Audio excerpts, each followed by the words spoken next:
Hey, it's Kyle here, and today I'll be reviewing The October Country by Ray Bradbury. Ray Bradbury is one of my favorite authors of all time. In fact, a lot of times I like to say he was like my first favorite author when I really got into reading when I was a teenager. He was really one of the first authors that I really gravitated to and like really, would read some of his stuff and would specifically then search out other books and short stories by him. Of course, you have classics like Fahrenheit 451, The Martian Chronicles, The Illustrated Man.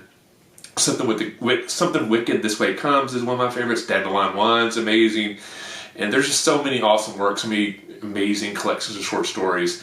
He did so much work that even though I've been reading his stuff for, at this point, a couple of decades, there's still stuff of his I haven't read yet.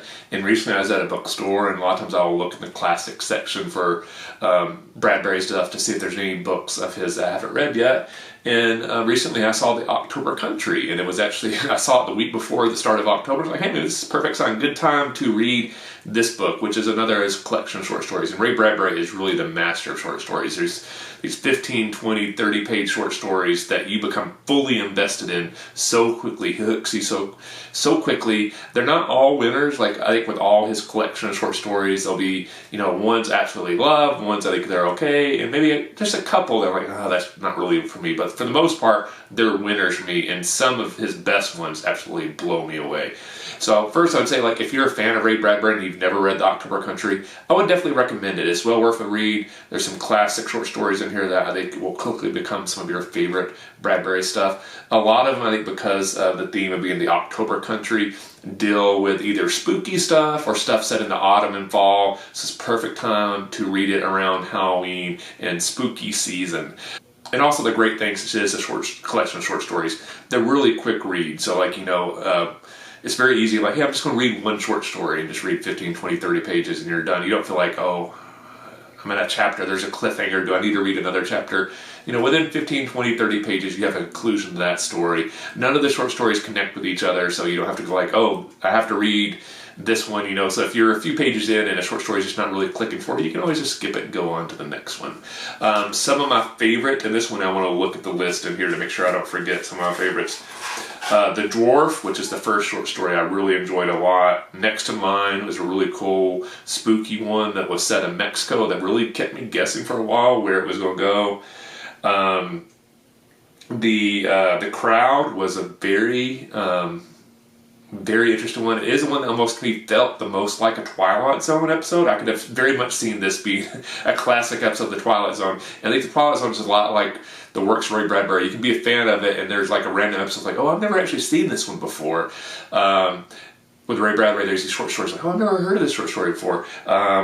The Crowd definitely felt like this is Bradbury and the Twilight Zone meshing. I can very much again like see this as a Twilight Zone episode. The Sieve was a very spiritual, somewhat depressing short story. Uncle Enar and The Wind were two that I really enjoyed a lot. There was just a lot of really great ones. Like I said, there was really only a couple short stories in this one that I didn't really enjoy, but for the most part, I really loved them a lot. And I did feel like the title is very perfect. This is a great time of year to read this. Reading this now, basically finished it about 3 weeks before Halloween. So it definitely was a good way to get in the mood for spooky season. In fact, I already thought, like, this might be a fun book, every year at the start of October, just kind of read this book and kind of help you get you in the mood for the October time of year.